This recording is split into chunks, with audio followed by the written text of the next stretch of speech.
Yo, what up mga boss? Magandang gabi sa inyong lahat mga bossing yan. Medyo maingay lang mga boss dahil nasa labas nga tayo. Dito tayo nag voice over. Tinatamad na kasi umakyat sa bahay. Ito na naman yung unit natin mga boss. Bali nakatambak pa rin to mga bossing. Wala pa tayong update dito sa mga pyesa natin dahil di pa nga tayo makapagpalit ng mga pyesa at magpa-parts out pa nga lang tayo. Madami nga nilabas na JRP ngayon mga bossing kaya mag-update tayo ng mga pyesa dito.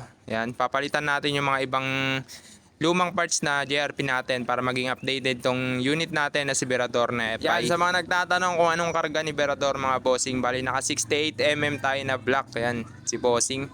Tamang flex lang. Wala kasi tayong video may upload ngayon dito sa FB page natin na bago mga boss. Kaya ito, mabilis ang gawa lang tayo ng video ngayong gabi. Yan, sa mga hindi pa pala nakapollow dito sa FB page natin mga boss, alam nyo na, click nyo na yung follow button para updated kayo sa mga videos namin ni Berador na FI. Sa mga susunod na video natin mga bossing, ay asikasuhin na nga natin tong si Berador na FI. Sana nga magkaroon na ng motor show para laging malinis tong motor natin at hindi nga natatambak. Yun lang mga bossing, peace out.